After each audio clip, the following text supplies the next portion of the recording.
Bonjour à tous et à toutes et bienvenue sur la chaîne Reflet de Lune. J'espère que vous allez bien. Merci pour votre présence. Aujourd'hui, on se retrouve pour le tirage des énergies du mois de juin 2023 pour le signe du Bélier. Soleil, ascendant, Lune ou Vénus en Bélier. Je lance le générique, je fais le tirage et je vous retrouve juste après.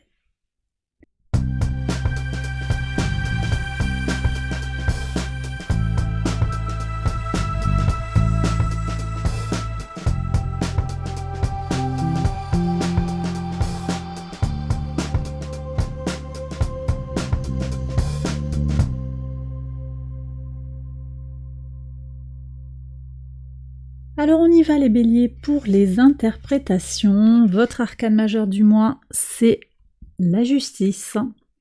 Alors cette carte, elle nous parle de justice et en particulier peut-être de manipulation face à la justice. Elle nous indique aussi qu'il serait prudent de faire attention par rapport à un achat. Il y a quelque chose ici, ça peut être sur un achat de véhicule, un achat de biens immobiliers, prudence requise ici. D'un côté beaucoup plus positif, cette carte elle vient aussi indiquer un équilibre retrouvé, de la sérénité et de l'apaisement. Ok, allez, on va voir quels sont les messages de l'oracle. Concentration, quel est l'objectif? On vous demande ici d'être bien focalisé sur votre objectif, sur ce que vous désirez dans la vie, ce qui est important pour vous actuellement. Avec la couleur saumon, on vous parle de dépasser l'adversité. On est avec le chakra sacré ici qui parle alors peut-être de sexualité, mais aussi de vitalité, qui vient parler d'une force vitale intense, d'inspiration, pour dépasser effectivement les obstacles au quotidien. Donc vous voyez, quelque chose qui est très tourné de façon définie et claire vers peut-être un passage à l'action, des prises de décision qui permettent d'aller vers un équilibre. Donc prudence sur des choses qui pourraient vous pousser à agir sur un coup de tête, tout ce genre de choses. Vous aurez les solutions en étant bien focalisé aussi sur la finalité d'une situation ou d'une action donnée. On va regarder maintenant les messages du tarot maison par maison. Alors en maison 1, vous avez le 5 d'épée. Votre vitalité, votre énergie, votre état d'esprit. Il y a une tension mentale là sur ce mois de juin. Quelque chose n'est pas complètement serein. Peut-être un tracas.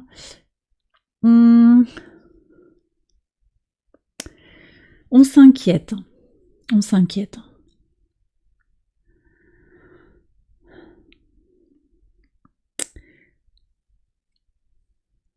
Je vais prendre une carte supplémentaire.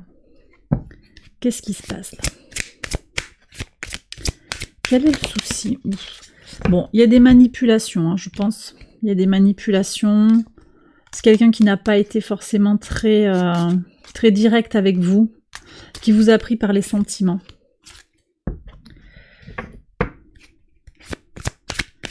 Ouais, peut-être que vous doutez d'une situation. Peut-être que c'est pas dans votre, c'est pas quelque chose de très général, mais ça vous affecte quand même. Ça vous occupe, j'ai l'impression quand même les béliers là. Allez, qu'est-ce qu'on a de plus à comprendre ici? Ouais.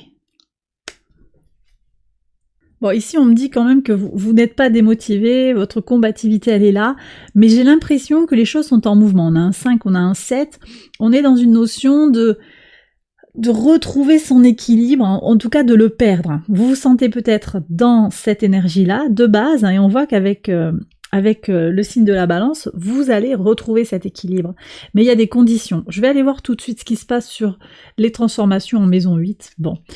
Vous avez, je pense, à transformer votre vision de la réussite, du succès. Comment vous vous projetez dans votre réussite? Peut-être que vous placez la barre un peu haute par moment. Peut-être que vous avez besoin de prendre le temps nécessaire aussi, tout simplement. Il y a quelque chose, de toute façon, à se projeter comme étant déjà dans la réussite, ça c'est super important, mais y croire pour de vrai, en fait, aussi. Même s'il y a des obstacles, parce que les obstacles font partie du parcours. Hein, c'est complètement le message du saumon ici. Dépasser l'adversité. C'est comme le saumon qui remonte la rivière contre vents et marées, j'exagère un peu, mais il retourne à son lieu de naissance. C'est un peu la même idée. Vous allez vers votre destinée. Tout vous accompagne vers votre destinée, quelles que soient vos décisions. Alors ça ne veut pas dire qu'il faut faire n'importe quoi, mais il y a quelque chose qui est quand même dans cette dimension-là aussi. Et donc si vous désirez orienter, on a une part de libre arbitre, bien entendu, je parle de destinée, mais vous avez votre main à mettre à la pâte aussi. Et vous voyez, cette volonté mentale de la concentration vers l'objectif, tel un félin, pour distinguer le bien du mal, distinguer les choses au travers de ce brouillard, là, la neige qui tombe, c'est très beau, et en même temps, ça provoque de la confusion.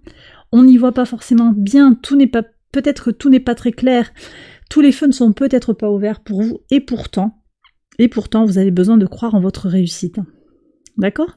Et en votre équilibre qui va venir. Ne vous posez pas trop de questions, les béliers. Je pense qu'on est vraiment sur cette dimension-là. Alors, je continue avec la maison 2. On va voir ce qui nous parle de vos ressources, qu'elles soient matérielles ou immatérielles. Il va y avoir des prises de conscience. Un rapport à l'argent, peut-être qui va bouger. On a la notion aussi de renaissance par rapport à une difficulté. Peut-être que vous avez eu une transformation par rapport à l'argent. Vous allez dépasser la difficulté. Il y a quelque chose qui dépasse peut-être les problèmes de ressources. Comme quelque chose qui est supérieur. Je vais voir par rapport à la mission de vie. Ah ouais. Oui, il y a quelque chose aussi qui est là pour s'inscrire dans une notion de famille, de cadre posé. Votre mission de vie, elle a quelque chose de... Je sais pas, si vous construisez peut-être une entreprise pour certains, un lieu d'accueil, c'est possible.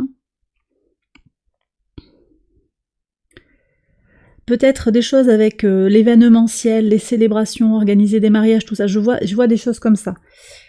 En tout cas, voyez, donc peut-être qu'il y a des décalages entre les rentrées financières ou des pertes qu'il a fallu essuyer, mais il y a quelque chose qui est en train de se dessiner de positif. Très très tourné vers des énergies de passage à l'action, des énergies de vitalité. On a des bâtons. On a déjà 3 bâtons là. Allez, maison 3. La communication, les échanges, les nouvelles, le monde. Génial. Mercure en Gémeaux, très très bien positionné. En domicile, au sextile de votre signe, c'est un transit qui vous apporte de la finesse et de la perspicacité dans votre réflexion, mais également dans votre façon de communiquer. Ça vous ouvre des portes, ça c'est très important. Ça vous ouvre aussi des perspectives, peut-être sur quelque chose à l'international, pour certains. Voilà, il y a quelque chose qui est très tourné vers le monde. On va voir ce qu'il y a aussi là, vous dans le monde. Alors il y a quand même des déceptions, attention, je regarderai après. Je vous dirais prudence par rapport aux autres. Des gens qui se disent être vos amis, vos relations. Prudence parce qu'il pourrait y avoir des déceptions quand même. Je regarde après ce qu'on a à savoir de plus. Mais donc sur un plan très concret, très pratique, on voit que vous faites ce qu'il y a à faire, vous négociez peut-être quelque chose avec réussite pour avoir ce que vous désirez. C'est possible. On va voir ce qu'il y a en maison 4 dans votre base. Très bien, beaucoup d'autonomie, d'indépendance, une grande sérénité ici, c'est très beau. Ouais, c'est ça qui vous permet aussi de vous projeter, peut-être pour fonder un foyer, ça va dépendre de votre situation, mais cette indépendance, c'est le préalable nécessaire à la projection dans une vie de famille quelque part, dans la construction de son propre foyer à l'extérieur de soi. Ici, ça peut venir parler de la maison 4 du conjoint. Donc on voit qu'il y a cette union qui est là. Alors, la maison 5 qui nous parle de créativité de vos enfants, peut-être si vous en avez, de votre enfant intérieur, de votre épanouissement personnel. Alors ici, je vois qu'il y a un peu de retard, peut-être, des choses qui sont... Mais les graines sont plantées. Tout est en place, ça va aller, ça va avancer. Je vous ai dit qu'il y avait des rééquilibrages qui s'opèrent sur le mois. Donc sur la créativité, vous posez peut-être les bases pour aller vers une expression créative, un projet qui vous tient à cœur, une réparation aussi de votre enfant intérieur, quelque chose qui est en lien avec un épanouissement personnel complet, une vie sentimentale épanouie. Voilà. Avec vos enfants, peut-être on vous demande aussi d'attendre, de les laisser un petit peu grandir, peut-être parce que vous êtes pressé d'une certaine manière de les voir évoluer d'une façon ou d'une autre. Tout va aller bien, vous voyez, c'est vraiment, ayez confiance et vos proches sont à l'abri. On me dit de vous dire ça aussi. On vous dit d'y croire. Maison 6, votre quotidien, le travail, l'organisation, la routine, la santé, beaucoup de réciprocité, d'équilibre dans les relations, équilibre aussi de votre routine. Vous faites peut-être du sport, des choses qui vous équilibrent, de l'activité physique, au niveau alimentaire, les choses, vous essayez peut-être de manger plus équilibré, d'arrêter peut-être des substances un peu toxiques. On me donne les mots tabac, sucre. Vous voyez comment ça vous parle. En tout cas, voilà, on essaye d'équilibrer. Ça ne veut pas dire quelque chose de très drastique, mais vraiment en douceur par rapport à votre besoin aussi de vous régénérer tout simplement et de retrouver votre vitalité. Si vous vous sentiez un petit peu en confusion. Maison 7. La maison 7, elle nous parle de la vie extérieure à vous-même, de votre engagement vis-à-vis des autres. Alors là, avec ce valet d'épée, on nous parle de nouvelles idées, de renouveau sur le plan mental. Quelque chose de neuf qui entre dans votre vie. Alors ça peut être un nouveau job, une nouvelle activité, peut-être qui est tournée vers les réseaux sociaux, vers l'internet, le numérique, enfin tout ça, les choses un petit peu modernes, l'intelligence artificielle, toutes ces choses-là. Ça peut être aussi de nouvelles opportunités, quelque chose de neuf qui rentre dans votre vie, qui va venir... On me dit que ça vient vous révéler quelque chose, je ne sais pas. Il y a une nouveauté mentale, ça ouvre un champ des possibles sur le plan du lien à l'autre. Ça peut être sur le plan romantique, sur le plan simplement relationnel, amical, sur le plan occupationnel ou plus précisément sur le plan professionnel. De nouvelles perspectives qui sont là, qui sont posées, qui sont en train de se construire. Et on est sur un début de réflexion nouvelle. Alors peut-être des projets, vous êtes en train de monter un projet, ça prend peut-être du temps, mais vous faites rentrer de nouvelles idées, de nouveaux collaborateurs qui viennent avec vous, vous rentrez dans une nouvelle équipe, on va voir tout ça, une nouvelle personne qui entre dans votre vie sur le plan sentimental, mais également quelque chose qui se modifie dans cette relation sentimentale vis-à-vis de l'autre. Sur la maison 8, j'en ai parlé, la transformation profonde, les changements, j'ai déjà expliqué, projection de réussite, croyance en l'idée que vous allez pouvoir réussir ce que vous désirez. Il y a besoin d'y croire très fort, je pense. La maison 9, votre spiritualité, vos valeurs, les hautes études. On est sur des choses qui sont en train de naître, de renaître. Quelque chose est en train de naître sur ce qui vous inspire, des valeurs qui se réalignent peut-être. Vous ne croyez plus par le passé en quelque chose, mais là, en fait, il se passe quelque chose dans votre vie qui va vous permettre d'y croire à nouveau. Vous aviez des doutes par rapport à un projet, par rapport à la validité d'un projet, par rapport à l'expression d'une valeur. Est-ce que c'est ok de me positionner avec ces valeurs-là? Et là, quelque chose s'éclaire par rapport à votre désir d'épanouissement. C'est votre désir à vous. C'est cette sérénité, cet apaisement-là qui viennent. C'est-à-dire que vous ne vivez plus, mais ça c'est déjà quand même bien posé je pense, vous ne vivez plus au travers des valeurs et des idées des autres, mais vous allez peut-être aussi, stabiliser vos propres valeurs, mais intégrer une nouvelle dimension peut-être dans un système de valeurs, ou également dans tout ce qui est en lien avec votre spiritualité, peut-être également sur le plan beaucoup plus pragmatique, une envie de voyage. On va préparer des choses peut-être pour l'été, ça peut être pour partir à l'étranger ou assez loin dans son pays. Pour certains, il y a un désir de formation, de spécialisation. Allez-y, c'est vraiment, ça vous fait plaisir, allez-y, on sent qu'il y a quelque chose qui vous motive là, clairement. Sur la maison 10, votre contribution au monde, je l'ai dit, il y a une stabilisation, quelque chose qui a pris corps dans la vie, quelque chose qui s'est affermi, qui vous motive aussi, qui est soutenant. Qui offre un berceau très porteur. Donc les choses sont claires par rapport à votre place. Il y a quelque chose qui se qui se clarifie ou qui est déjà clair, qui simplement s'affermit. Par contre, sur la maison 11, qui nous parle de vos projets, de vos espérances, de vos amitiés, du lien à la communauté, de la relation à vos appuis, et vous donc plus globalement dans le monde, là, je vois qu'il y a des déceptions. Il y a une douleur. Il y a un déséquilibre sur le plan mental. Alors, on revient un petit peu sur ce départ. C'est possible que quelqu'un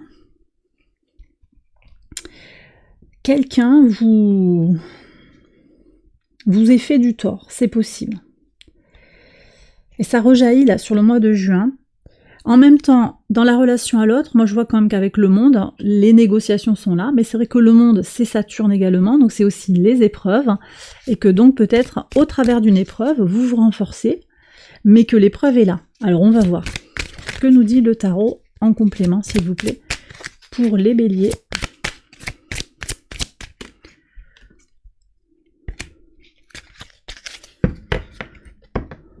Alors ici, ça me parle de quelqu'un qui a pignon sur rue, quelqu'un qui fait des papiers, qui pourrait avoir une attitude décevante. C'est pas un soutien, ça peut être quelqu'un qui est censé vous soutenir, mais qui finalement va pas vous soutenir. Prudence. Qu'est-ce que c'était le message là? Manipulation face à la justice.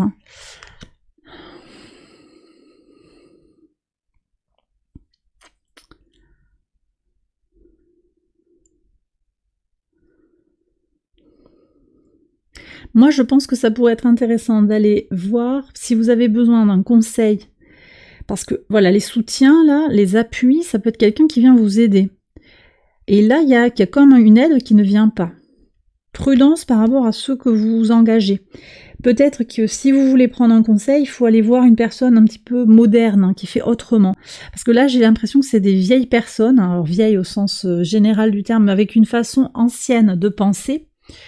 Et ça ne fonctionne pas. Il y a quelque chose qui ne fonctionne pas là. Donc prudence sur vis-à-vis des personnes en qui vous donnez votre confiance. En même temps, quoi qu'il se passe, ça vient vous aider à comprendre des choses de façon directe et universelle. Et ça réaligne un petit peu les choses, hein, de toute façon. Vous prenez bien entendu si ça vous parle. Maison 12. La maison 12, c'est la leçon à intégrer une fois qu'on a parcouru le zodiaque. Donc il y a des énergies d'expansion ici, clairement. Il y a quelque chose à laisser faire, je pense aussi. Hein. Croyez en votre chance. Il faut voir comment Jupiter vient résonner dans votre signe, dans votre thème de naissance. Moi,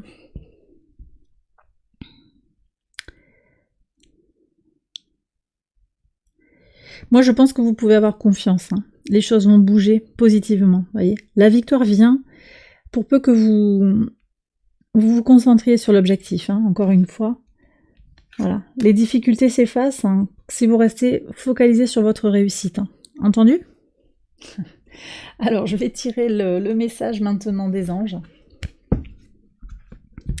Allez. Quel est le message de l'univers? On a une carte. Honnêteté et communication. Bon. Le monde, ici je l'ai dit, il y a des choses à dire. De toute façon, il va falloir peut-être poser les cartes sur table, en particulier vis-à-vis de vos appuis, des gens sur qui vous comptez, des gens qui se disent être vos amis, vos soutiens, qui finalement vont peut-être, par négligence, vous faire un petit coup de Trafalgar. Écoutez avec attention. Alors, écoutez ce que l'on vous dit, parce que peut-être que la personne, elle parle pas clairement, mais elle vous a prévenu en fait qu'elle allait pas pouvoir vous défendre, qu'elle allait pas pouvoir vous aider, mais elle voudrait vous aider, mais elle peut pas. Alors finalement, voilà. Elle vous a envoyé des signes. Alors vous avez un travail à faire, hein, et vous avez aussi, donc ne pas trop vous appuyer sur les autres, hein, je pense quand même faire les choses par vous-même, et vous avez l'amour sain qui est autour de vous, qui vous enveloppe de sa bienveillance. Donc on a de très très belles énergies de l'univers, hein. Ici, la couleur saumon aussi nous dit que, tel le phénix, vous allez pouvoir renaître de vos cendres, quelles que soient les difficultés. D'accord?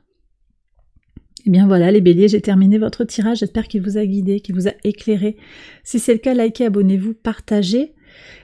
Si vous souhaitez approfondir les messages de ce tirage, je vous invite à me rejoindre sur Patreon pour une extension exclusive. Avec une contribution unique, vous accédez à l'ensemble des extensions de mes guidances mensuelles. Je vous mets le lien en barre de description et j'espère vous y retrouver juste après. Je vous souhaite un excellent mois de juin, je vous embrasse bien fort et je vous dis à très bientôt pour une prochaine vidéo. Bye bye.